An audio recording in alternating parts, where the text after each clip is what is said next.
Sebelumnya saya ingin berterima kasih kepada Kepala Kantor Pertanahan Kota Lavender, Ibu Gisela Octaviani, dan Ibu Kepala Seksi Pemberdayaan Masyarakat, Ibu Evi Aksari, serta yang saya hormati perwakilan pemerintah Kota Lavender, Bapak Wali Kota, Bapak Camat, Bapak Lurah, dan Sekretaris Lurah, serta perwakilan masyarakat yang telah hadir dalam rapat persiapan pelaksanaan redistribusi tanah ex absensi pada hari ini. Pada kesempatan hari ini, kita bersama-sama melaksanakan rapat persiapan pelaksanaan redistribusi tanah di wilayah ini. Dan kami sangat mengapresiasi kehadiran dan partisipasi hadirin sekalian, karena keberhasilan kegiatan ini tentu tidak dapat berjalan tanpa koordinasi dan dukungan bersama. Agenda utama yang akan kita bahas pada rapat kali ini adalah pemaparan dan pembahasan rencana kerja yang telah didiskusikan oleh Pertanahan Kota Lavender, termasuk dalam tahapan lokasi, target kegiatan, serta kesiapan pelaksanaan sebelum ditetapkan secara resmi sesuai dengan undang-undang yang berlaku. Untuk membuka rapat secara resmi dan memberikan arahan terkait pelaksanaan kegiatan redistribusi tanah ex absensi ini, dengan hormat kami persilahkan Ibu Kepala Kantor Pertanahan Kota Lavender dan Kepala Seksi Pemberdayaan Masyarakat. Waktu dan tempat kami persilahkan. Terima kasih Ibu Moderator yang sudah membuka rapat kali ini. Kemudian saya ucapkan terima kasih juga kepada Bapak Wali Kota, kepada Bapak Camat, Bapak Lurah, Sekretaris yang didampingi oleh Sekretaris Lurah, dan perwakilan dari masyarakat. Terima kasih sudah menyempatkan hadir di tengah-tengah kesibukannya hari ini. Rapat ini akan kita laksanakan untuk memastikan bahwa rencana redistribusi tanah di Kota Lavender ini dengan tanahnya itu ex absensi telah siap dari sisi teknis maupun administratif. Kami berharap forum ini menjadi ruang diskusi terbuka agar rencana yang telah disusun dapat disempurnakan sebelum ditetapkan.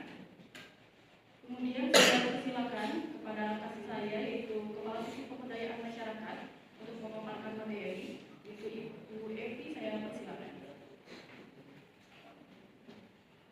Terima kasih Kepala Kantor. Sebelum masuk ke materi ini, izinkan saya menyampaikan bahwa rencana kegiatan ini disusun berdasarkan hasil identifikasi awal lapangan dan koordinasi internal di kantor pertanahan. Redistribusi tanah ini sudah diawali dengan kegiatan IPM4T atau inventarisasi, penguasaan, pemilikan, penggunaan, dan pemanfaatan tanah. Hari ini kita tidak hanya mendengar pemaparan, tetapi juga mengharapkan masukan agar pelaksanakan di lapangan nanti benar-benar matang. Baik, saya mulai dari slide pertama, yaitu slide ini menjelaskan bahwa redistribusi tanah yang akan kita bahas merupakan bagian dari kebijakan besar yang disebut reforma agraria. Reforma agraria adalah penataan ulang struktur penguasaan, pemilikan, penggunaan, dan pemanfaatan tanah agar lebih adil dan merata. Tujuannya bukan sekedar membagikan tanah, tetapi memperbaiki ketimpangan agraria dan meningkatkan kesejahteraan masyarakat. Lalu ada landasan hukumnya, yaitu Undang-Undang Pokok Agraria Nomor 5 Tahun 1960 sebagai dasar hukum pertanahan nasional, dan juga ada Peraturan Presiden Nomor 62 Tahun 2023 yang memperkuat pelaksanaan reforma agraria secara terintegrasi. Kemudian tujuan utama reforma agraria ada 3, yaitu pemerataan struktur penguasaan tanah, kedua, kepastian hukum hak atas tanah, dan ketiga, keadilan sosial dan peningkatan kesejahteraan. Pendekatan kebijakannya terdiri dari 2 hal, yaitu yang pertama, penataan aset, yaitu redistribusi tanah atau legalisasi aset agar subjek mendapatkan kepastian hak. Kemudian yang kedua, penataan akses, yaitu pemberdayaan ekonomi setelah tanah diberikan, agar tanah tersebut produktif dan benar-benar meningkatkan kesejahteraan. Dalam pelaksanaannya, objek reforma agraria dapat berupa tanah kelebihan maksimum Dan ketiga, tanah dari kawasan TORA, kawasan hutan dan non-hutan. Dalam konteks kegiatan yang kita bahas, objeknya termasuk tanah ex absente yang berasal dari kawasan non-hutan, sehingga bukan dari pelepasan kawasan hutan, melainkan dari koreksi kepemilikan pertanian yang tidak dianggap langsung. Melalui redistribusi ini, tanah dapat dialihkan kepada petani, penggarap atau masyarakat yang kekurangan tanah, sehingga tercapai pemerataan dan peningkatan kesejahteraan. Sedangkan subjeknya adalah petani penggarap dan juga masyarakat yang tidak memiliki atau kekurangan tanah. Jadi, melalui reforma agraria, negara hadir untuk memastikan tanah dimanfaatkan sebesar-besarnya untuk pemakmuran rakyat, bukan hanya sebagai aset kepemilikan semata. Lanjut ke slide yang berikutnya. Redistribusi tanah ex absente merupakan salah satu instrumen utama reforma agraria untuk memperbaiki ketimpangan penguasaan tanah. Menurut Budi Harsono 2008, tanah ex absente adalah tanah pertanian yang dimiliki oleh pihak yang tidak berdomisili di kecamatan lokasi tanah tersebut. Kondisi ini tidak sejalan dengan asas penggarapan langsung. Dasar hukum kebijakan ini adalah Undang-Undang Pokok Agraria tahun 1960 dan Peraturan Pemerintah Nomor 224 tahun 1961. Prinsip pengaturan ada asas penggarapan langsung. Tanah pertanian seharusnya diusahakan sendiri oleh pemilik agar produktif dan tidak terjadi praktik penguasaan pasif. Dan yang kedua, fungsi sosial tanah. Hak atas tanah tidak bersifat mutlak. Tanah harus memberikan manfaat bagi masyarakat dan tidak boleh menimbulkan ketimpangan. Lanjut ke slide yang keempat, yaitu tahapan redistribusi tanah. Yang pertama, ada tahapan persiapan dan perencanaan, dimulai dari penetapan lokasi dan penyusunan rencana kegiatan, termasuk pembentukan GTRA serta penjadwalan. Kedua, sosialisasi dan penyuluhan, dilakukan di lokasi objek redistribusi agar masyarakat memahami tujuan dan mekanisme kegiatan. Yang ketiga, inventarisasi dan identifikasi objek dan subjek, dilakukan pendataan tanah berupa objek dan calon penerima subjek. Yang keempat, pengukuran dan pemetaan. Bidang tanah diukur untuk memastikan kepastian batas dan luasnya. Yang kelima, sidang GTRA kabupaten atau kota dilaksanakan untuk menetapkan objek dan subjek redistribusi berdasarkan hasil verifikasi. Jika tidak memenuhi syarat, proses dapat dihentikan atau dialihkan ke program lain. Yang keenam, penetapan subjek dan objek. Setelah disetujui, diterbitkan SK penetapan. Kemudian yang ketujuh, penerbitan SK redistribusi tanah menjadi dasar hukum pelaksanaan pembagian tanah, dan yang terakhir atau tahap akhir merupakan pembukuan dan penerbitan sertifikat. Jadi, bagan ini menunjukkan bahwa redistribusi tanah dilakukan secara bertahap, sistematis, dan melalui proses verifikasi berlapis, sehingga keputusan yang diambil memiliki dasar hukum dan administrasi yang jelas. Pada rapat kali ini, kita berfokus pada tahap persiapan dan perencanaan. Demikian gambaran umum mengenai redistribusi tanah ex absente.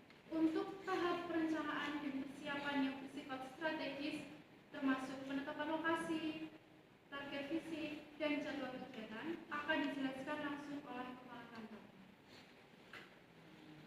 Terima kasih Ibu Kasih. Saya mungkin ingin lanjut ke slide ini. Di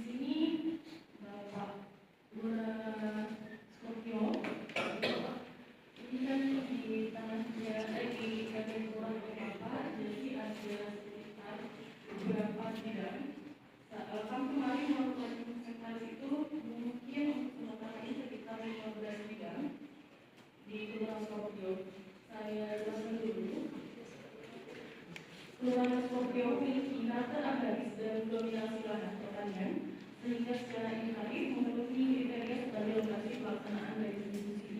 Dalam hal ini tanah ekstraksinya merupakan tanah ACT. Kemudian bisa dilihat Ibu menurut dari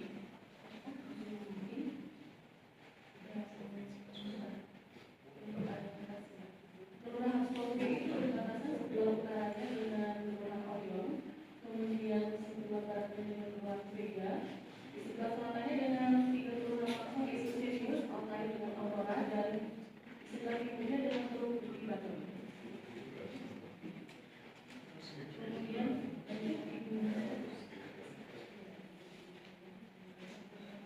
meskipun kita ada pada tahapan atau penanganan, tapi saya ingin memberikan informasi terlebih dahulu untuk panitia mulai dari tingkatan paling atas, yaitu ada Direktur Jenderal Perencanaan Agraria dan Direktur Reform. Ini adalah tingkatan pusat yang mencapai kebijakan nasional dan arahan umum pelaksanaan redistribusi tanah. Kemudian tingkatan provinsi, Kanwil BPN, itu adalah Kanwil BPN provinsi sebagai penanggung jawab di tingkat provinsi, dan ada kabit yang tidak seperti kabit bukan seperti meliputi kabit SP sesuai pemetaan, kemudian kabit P2 atau pemetaan dari pemberdayaan, dan kabit PHP penataan hak dan pendaftaran, penetapan hak dan pendaftaran. Pada tingkat provinsi ini sebagai koordinasi dan pengawasan. Kemudian di tingkat kita di Kota Wapenda, di kantor pertanahan Kota Wapenda khususnya, itu ada bupati atau wali kota melalui terbentuk DPRA atau gugus tugas reforma agraria. Kemudian kepala kantor pertanahan Kota Wapenda itu tersendiri. Di tingkat ini, dinas kita yang sedang melaksanakan tempat ini, Bapak-Bapak, itu pelaksanaannya kegiatan mulai dari bersifat operasional. Kemudian saya sendiri sebagai kepala kantor menjadi ketua pelaksana kegiatan redistribusi tanah. Kemudian nanti saya akan dibantu dengan Kasubag TU sebagai administrasi, bagian administrasi. Kemudian untuk yang mengerti pengukuran lapangannya nanti kepala seksi survei pemetaan yang sekarang berkembang hadir. Kemudian nanti dibantu oleh UFI, kasih penataan dan pemberdayaan.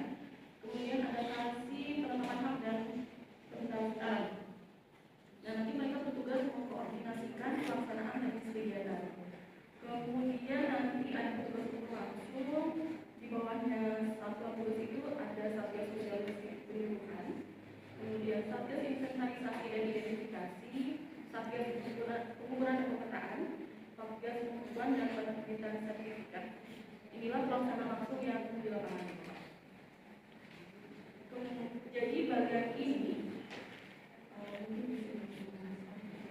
menunjukkan bahwa pelaksanaan redistribusi tanah dilakukan secara berjenjang, mulai dari kebijakan pusat hingga pelaksanaan teknis di lapangan, sehingga setiap tahapannya memiliki tanggung jawab dan pengawasan yang ada.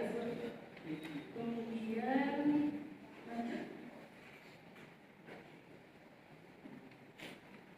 ini ada jadwal kegiatannya.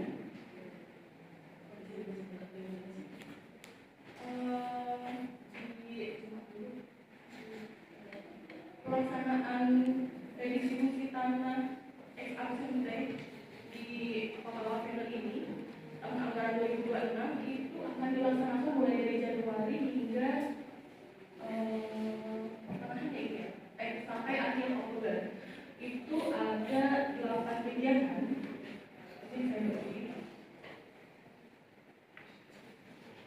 Yang pertama itu ada tahapan persiapan. Ini yang sedang kita lakukan, dilaksanakan pada minggu pertama dan kedua bulan Januari. Kemudian ada jadwal pelaksanaan kegiatan itu juga sudah dilaksanakan, nanti kita akan jelaskan. Kemudian yang kedua, penyuluhan redistribusi tanah. Ini nanti akan dilaksanakan di balai kelurahan maksud saya pada minggu pertama bulan Februari.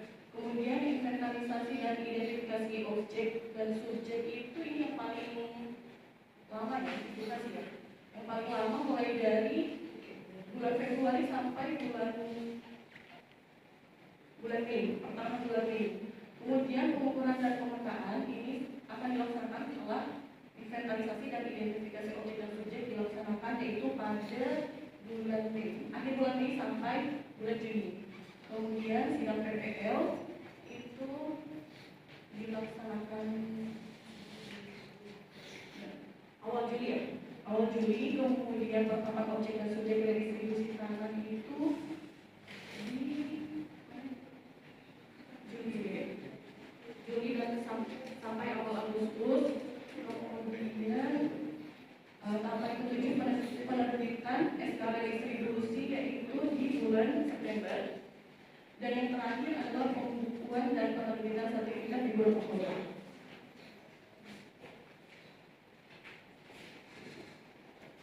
Harapan kami dari sebagai penyelenggara dari Kemenku kegiatan atau penyelenggara kegiatan dari distribusi tanah ACT tahun anggaran 2026 di Kelurahan Wamena ini agar mulai dari kepengurusan atau Pak Wali Kota, Pak Camat, Pak Lurah dan Sekretaris Lurah itu dapat membantu kami agar mensukseskan. Kita harapannya sesuai dengan jadwal atau bisa mungkin lebih cepat dari jadwal tersebut. Kemudian selanjutnya target visinya seperti yang sudah tadi dilihat di petanya, luas tanah yang kemungkinan itu masih di 12,6 hektar atau 1.206.000 meter persegi dengan jumlah sidang 15 dan calon penerimanya 13 kepala keluarga. Target anggarannya meliputi biaya pengukuran dan pemetaan, biaya administrasi dan sidang, kemudian biaya sertifikasi. Itu mungkin Bapak-bapak, teman-teman dan bapak-bapak semua, kami dari kantor pertanahan sangat ingin masukan. Dengan itu kami membuka diskusi. Silakan bapak-bapak jika ada yang ingin ditanyakan atau ada masukan, saya memberikan kepada bapak. Baik, terima kasih Ibu Kepala Kantor Pertanahan Kota Bendar dan Ibu Kepala Seksi Pemberdayaan Masyarakat. Selanjutnya kita masuk ke dalam sesi diskusi. Silakan jika ada masukan atau pertanyaan mungkin bisa dari Bapak Wali Kota terlebih dahulu. Bapak Raihan. Saya perwakilan pemerintah kabupaten. Bagaimana memastikan lokasi yang ditetapkan benar-benar tidak bermasalah secara administratif?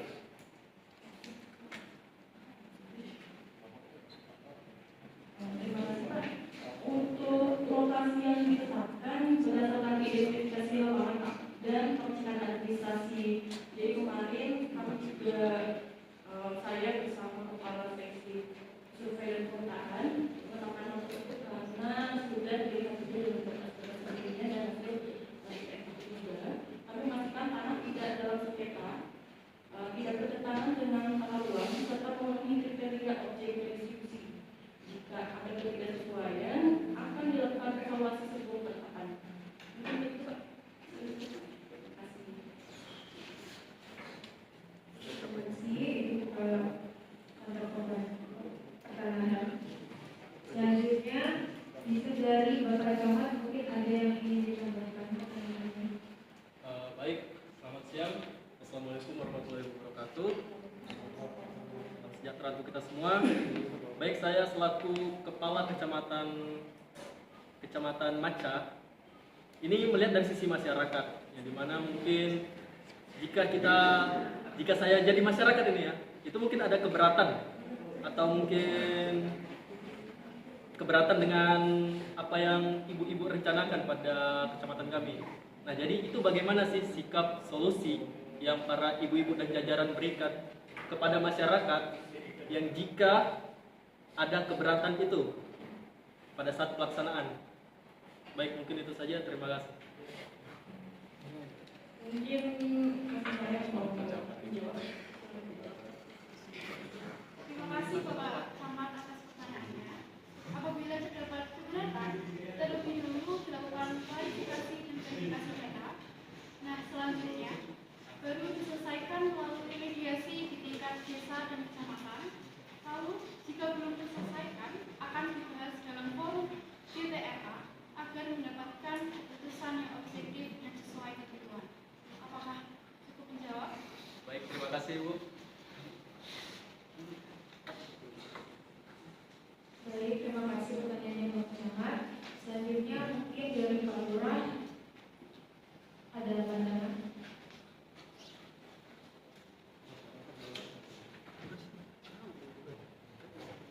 Baik, terima kasih atas kesempatannya. Izin bertanya, bagaimana kriteria calon penerima agar tidak menimbulkan kecemburuan sosial?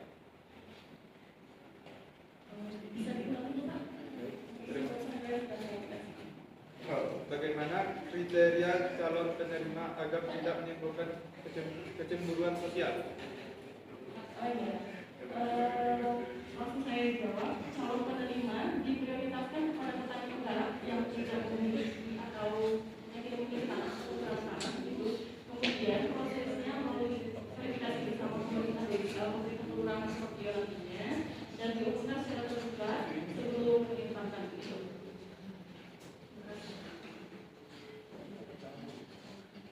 Terima kasih untuk Bapak Lurah. Selanjutnya mungkin dari Sekretaris Lurah, apakah ada tambahan pertanyaan? Baik, terima kasih atas kesempatan yang telah diberikan. Mungkin dari saya ingin bertanya, bagaimana sinkronisasi data antara desa dan kantor pertanahan ini? Mungkin itu saja.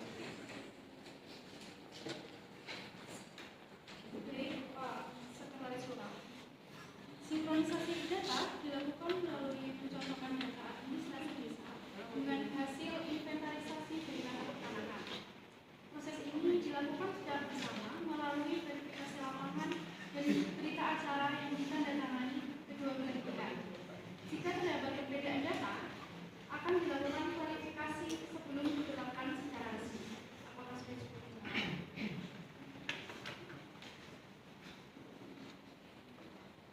Baik, terima kasih. Mungkin yang terakhir, apakah ada pertanyaan dari perwakilan masyarakat? Baik, terima kasih atas kesempatan yang diberikan.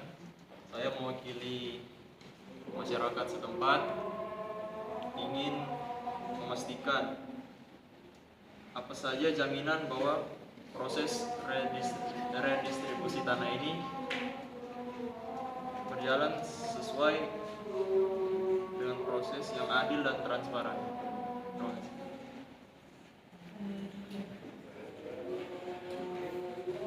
Bapak, saya izin bertanya soal ada.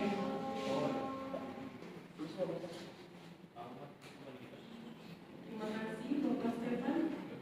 Saya akan menjawab tadi mungkin kurang lebih pertanyaannya apa jadinya bahwa posisi ini adil dan transparan ya Pak ya. Itu seluruh tahapan nantinya akan dilakukan berdasarkan data dan terdokumentasi. Prosesnya melibatkan pemerintah daerah nanti diikuti wali kota juga dan desa dan kelurahan supaya sehingga dapat diawasi bersama. Ini Pak, Oh ya, terima kasih Bu. terima kasih Bapak. Sebelum saya kembalikan kepada moderator, saya ingin mengucapkan terima kasih sekali lagi kepada bapak-bapak yang sudah menyempatkan hadir di sebenarnya, Pak Wali Kota, Pak Camat, Pak Lurah, Sekretaris Lurah dan dari masyarakat. Harapan saya kita bisa mensukseskan acara atau program redistribusi tanah ini tahun 2006 di Kelurahan Scorpio dengan sukses. Saya kembali kepada moderator. Baik, terima kasih atas pertanyaan dan jawabannya dari Ibu Kepala Kantor dan Ibu Kepala Seksi Kementerian Masyarakat. Selanjutnya dapat saya simpulkan dari hasil rapat kegiatan redistribusi tanah ex absente ini adalah redistribusi tanah ex absente merupakan kebijakan yang relevan dengan karakter dan kebutuhan wilayah karena mampu meningkatkan produktivitas lahan serta kesejahteraan masyarakat setempat. Pembahasan program ini sangat ditentukan oleh tahapan persiapan yang matang mulai dari pendataan, validasi subjek dan objek tanah hingga sosialisasi untuk mencegah konflik. Selain itu, dukungan dan kolaborasi seluruh masyarakat dan pemerintahan, aparat maupun masyarakat yang menjadi faktor kunci akan pelaksanaan berjalannya efektif, tepat sasaran dan berkelanjutan. Dengan disepakatinya berbagai perbaikan dan penajaman rencana pelaksanaan serta adanya komitmen bersama dari seluruh pihak terkait untuk mendukung setiap tahapan kegiatan, maka rapat persiapan pelaksanaan redistribusi tanah ex absente ini secara resmi akan selesai. Pada tahap pelaksanaan ini akan dihasilkan beberapa output yang akan disepakati sebagai bentuk Yang pertama daftar target visi dan target anggaran, yang kedua SK penetapan lokasi, yang ketiga peta bidang kegiatan, yang keempat SK penetapan petugas pelaksana kegiatan redistribusi tanah, dan yang terakhir itu jadwal kegiatan. Saya berharap semoga seluruh tahapan tersebut terlaksana sesuai dengan peraturan perundang-undangan yang berlaku. Mungkin itu saja yang dapat kami sampaikan. Mohon maaf bila ada kata atau yang kurang berkenan. Saya akhiri. Wassalamualaikum warahmatullahi wabarakatuh.